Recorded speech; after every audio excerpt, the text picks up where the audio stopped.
tarde. Pela ordem natural das coisas, entramos em terrenos menos nobres ou menos básicos.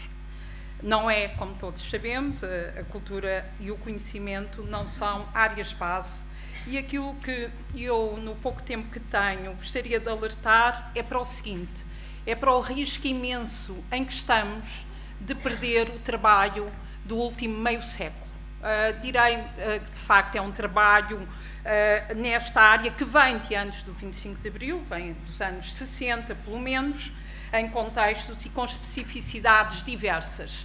Na verdade, neste último meio século, o país deu passos imensos na sua aproximação a valores, a números, com ambições do conhecimento e da cultura próprios do espaço europeu. O que acontece atualmente é que estamos em risco de perder esta longa construção, e que é uma construção tão fundamental como o território, como o ambiente, como a economia, como a justiça, como todos sabemos. Aparentemente, os números do desemprego dizem que há demais investido neste setor.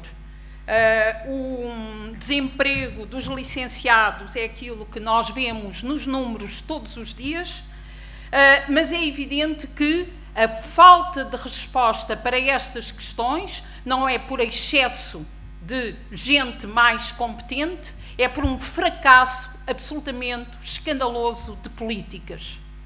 O caso da cultura é ainda mais grave porque é um caso mais desprotegido. Não vou aqui falar de conceitos de cultura. Para mim e para todos nós, hoje, a cultura deixou de ser alta e baixa, gorda e magra, teatro nacional ou gente de estátua na rua. Tudo isso é cultura. E apesar da depressão absoluta em que nos mergulharam e nos querem ver tristes e resignados, nunca houve tanta prática cultural de elevada qualidade e diversidade em todo o país, e não só em Lisboa e Porto, em todo o país. Ora, isso não foi por acaso. Isso aconteceu porque, na verdade, apesar de ser sempre o parente pobre do investimento, houve investimento em cultura nas últimas décadas. Houve fundos comunitários europeus, as autarquias, que são sempre acusadas de tudo e mais alguma coisa, fizeram um trabalho, em grande parte, muito meritório nestas áreas. Aconselho a que se deixe dizer que há auditórios a mais e cinemas e teatros. Basta ver a rede de bibliotecas, que eu considero que é a maior revolução que aconteceu no nosso país nos últimos anos, e que foi um trabalho continuado. O desinvestimento da cultura terá consequências gravíssimas para, efetivamente, aquilo que chamam as gerações vindouras. O outro aspecto que eu quero focar é que este desinvestimento na cultura arrasta um particular desemprego.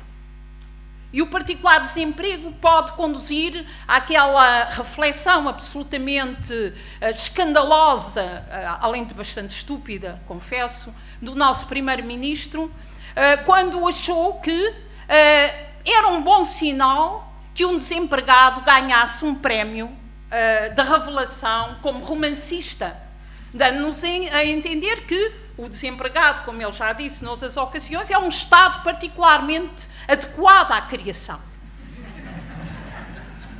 E que só não é romancista, ou ator, ou escritor, ou investigador, quem não tiver alma para isso. Porque se tiver alma para isso, apesar de desempregado, e apesar de não ter dinheiro e de não ter apoio de ninguém, será, com certeza, um grande músico, um grande romancista.